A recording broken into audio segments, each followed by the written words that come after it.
नमस्कार दोस्तों, science news TV Hindi में आपका स्वागत है।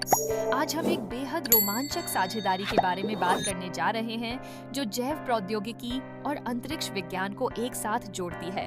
हाल ही में भारतीय अंतरिक्ष अनुसंधान संगठन यानी इसरो ने जैव प्रौद्योगिकी विभाग के साथ एक समझौता ज्ञापन पर हस्ताक्षर किए हैं, जिसका उद्देश्य अंतरिक्ष जैव प्रौद्योगिकी के क्षेत्र में नए आयाम स्थापित करना है।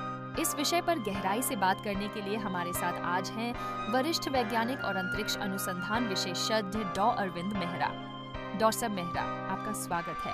धन्यवाद। यहाँ आकर और इस तरह के महत्वपूर्ण विषय पर बात करने का मौका पाकर बहुत अच्छा लग रहा है। डॉ मेहरा, सबसे पहले तो आप हमें ये बताएं कि इसरो और डीबीटी का ये नया सहयोग किस तरह का है और इसके प्रमुख उद्देश्य क्या हैं? जी, इसरो और डीबीटी का यह सहयोग अंतरिक्ष में जैव प्रौद्योगिकी के कई संभावित उपयोगों को खोजने और मानव जीवन को औहता रहा है। इस पहल का एक महत्वपूर्ण हिस्सा यह देखना है कि अंतरिक्ष में हमारे जैविक तंत्र जैसे सेल्स और टिश्यूज सूक्ष्म गुरुत्वाकर्षण और अन्य अंतरिक्षीय परिस्थितियों में कैसे व्यवहार करते हैं। यानी हम कह सकते हैं कि ये सहयोग न केवल अंतरिक्ष अनुसंधान के लिए बल्कि मेडिकल साइंस और अन्य क्षेत्रों के लिए भी फायदेमंद साबित हो सकता है ना?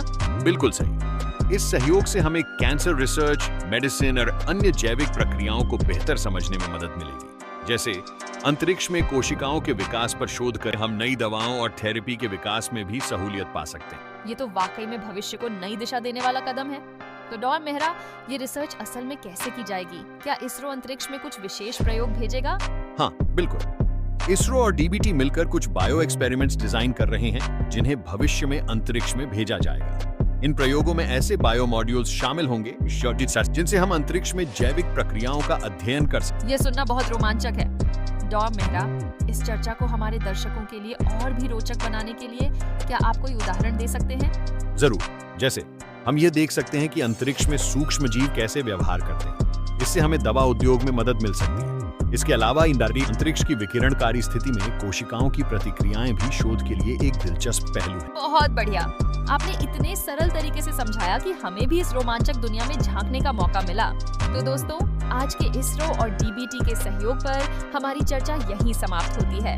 अगर आपको हमारा पॉडकास्ट पसंद आया हो तो लाइक, शेयर और सब्सक्राइब करना न भूलें। और हाँ, अगली बार फिर मिलते हैं एक नई खोज के साथ। तब तक के लिए धन्यवाद।